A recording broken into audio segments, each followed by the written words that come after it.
बिस्मिल्लाहिर्रहमानिर्रहीम नहमदुहु व नुसल्ली अला रसूलिल करीम अम्मा बाद। एक शख्स बचपन से ही पागल था, मजनून था और वो ताउम्र ता हयात वो पागल ही रहा। 20 साल की उम्र का हो गया या 22 साल की उम्र का हो गया और इसी हालत में वो फौत हो गया। तो क्या उसकी नमाज जनाजा में बालिग वाली दुआ पढ़ी जाएगी या नाबालिग वाली दुआ पढ़ी जाएगी? कौन सी दुआ पढ़ी जाएगी?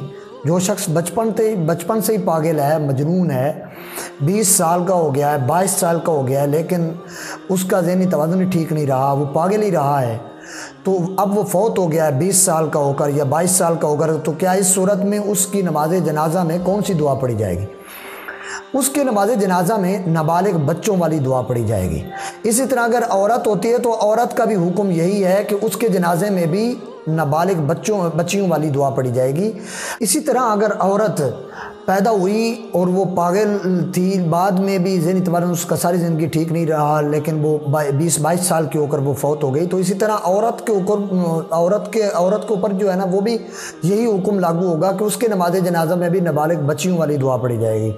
इसके बारे में किताब कंज़ुद दक़ाइक़ और शरह बहरुर राइक़ में भी ये मसला मौजूद है, और जिल्द नंबर उसकी 2 है कंज़ुद दक़ाइक़, उसमें भी ये मसला मौजूद है।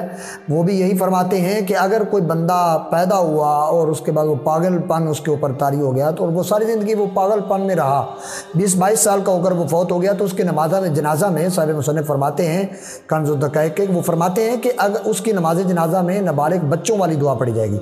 इसी तरह कोई खातून होती है तो खातून के ऊपर भी हुक्म यही लागू होगा कि उसके नमाज जनाजा में भी नाबालिग बच्ची वाली दुआ पढ़ी जाएगी। इसी तरह वो फरमाते हैं कि उसकी नमाज जनाजा में बल्कि दुआए जुमले कहे जाएंगे, अल्लाह इसको हमारे लिए ज़रिया निजात बना, इसको हमारे लिए शफात करने वाला बना।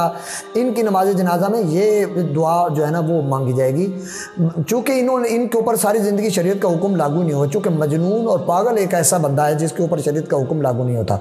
हाँ, अगर बचपन पहले ही वो पागलपन में था लेकिन बालिग होने के बाद उसमें कुछ इफाका हो गया, यानी अब वो कभी पागल हो जाता है कभी नहीं होता, तो उसके ऊपर फिर बालिग मर्द औरत वाली जो है ना दुआ वो पढ़ी जाएगी।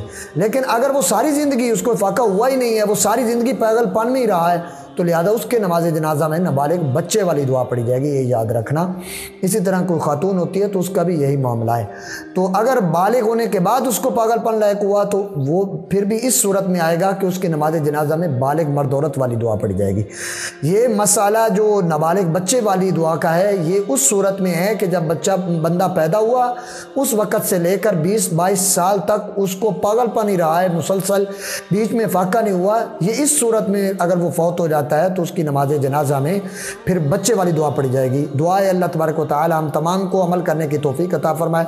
आमीन व आखिर दावा अल्हम्दुलिल्लाहि रब्बिल आलमीन।